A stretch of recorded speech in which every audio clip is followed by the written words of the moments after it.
అమృతరాశి కన్నడ భాషలోని కస్తూరి వాసన కలసిపోయేట తెలుగునందు కలసిపోయేట తెలుగునందు దేశ భాషలందు తెలుగు లెస్స.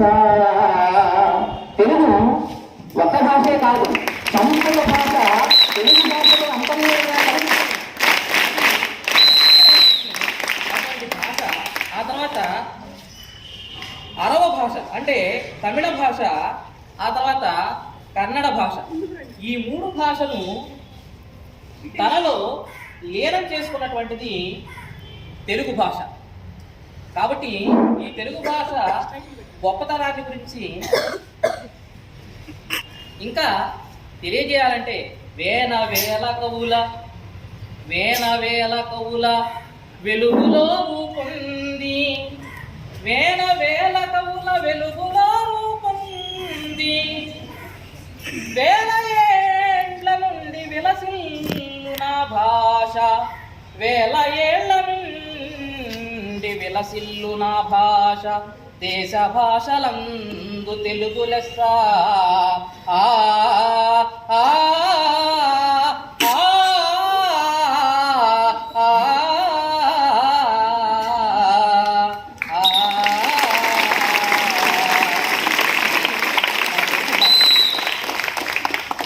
ఈ తెలుగు భాష అతి ప్రాచీనమైనటువంటి భాష. మొన్ననే కేంద్ర ప్రభుత్వం 2016లో తెలుగు భాషకు ప్రాచీన భాష హోదా కల్పించింది. 18 కోట్ల మంది ప్రపంచవ్యాప్తంగా మాట్లాడుతున్నటువంటి భాష తెలుగు భాష. అయితే ఈ తెలుగు భాష ప్రత్యేకత ఈరోజు గిడుగు రామమూర్తి పంతులు గారు అంతకుముందు గ్రాంధిక వచనంలో ఉండేటువంటి తెలుగు వచనాన్ని వ్యవహారిక భాషలోకి మార్చాడు. గ్రాంధికము అంటే గ్రంథాలు రాయడానికి ఒక భాష, అంతకుముందు పాఠ్య పుస్తకాలలో ప్రజలు మాట్లాడేటువంటి భాష వేరువేరుగా ఉండేది. అంటే నోటి మాటకి చేతి రాతకి అనుసంధానం లేదు. ప్రజలు మాట్లాడేటువంటి భాష ఒకటి, పుస్తకాలలో ఉండేటువంటి భాష ఒకటి. ఈ రెండింటిని ఆనాటి స్కూల్ ఇన్స్పెక్టర్ అయినటువంటి జేఏ ఎయిడ్స్ ద్వారా ఆయన గమనించి, ఏమిటి పుస్తకాలలో ఉండేటువంటి భాష వేరుగా ఉంది, ప్రజలు మాట్లాడేటువంటి భాష వేరుగా ఉంది, ఇది అర్థం కాకుండా ఉంది, ఏమిటి అని అడిగినప్పుడు అక్కడ గిడుగు గురజాడ మీ ఇద్దరు మీకు సమాధానం చెప్పగలుగుతారు అని చెప్పగానే వెంటనే గిడుగు రామమూర్తి పంతులు గారి దగ్గరికి వెళ్ళి అడిగినప్పుడు ఆయన పండితులకు మాత్రమే పండిత వ్యవహారమైనటువంటి భాష గ్రాంధిక భాష, ఈ పండిత వ్యవహారమైనటువంటి భాషని శిష్ట వ్యవహారిక భాషగా మార్చి ప్రజల భాషలోకి తీసుకొని రావాలి.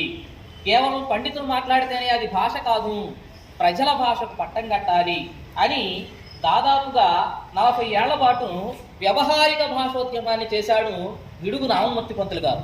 అందుకనే తెలుగు భాషకు గుడుగు గిడుగు వ్యవహారిక భాషోద్యమ ధనుడు గిడుగు, తేట తేనియల తెల్లని పాలమీగడ గిడుగు, ఊరి తెలుగు భాషకు గుడుగు గిడుగు అని గిడుగు రామమూర్తి పంతులు గారిని మనం అభివర్ణించవచ్చు. దాదాపు 40 ఏళ్ల ఉద్యమం తర్వాత విశ్వవిద్యాలయాలలో వ్యవహారిక భాషలోనే పరిశోధనలు కొనసాగించారు. పాఠ్య పుస్తకాలలో వ్యవహారిక భాషలోనే పుస్తకాలను ముద్రించారు.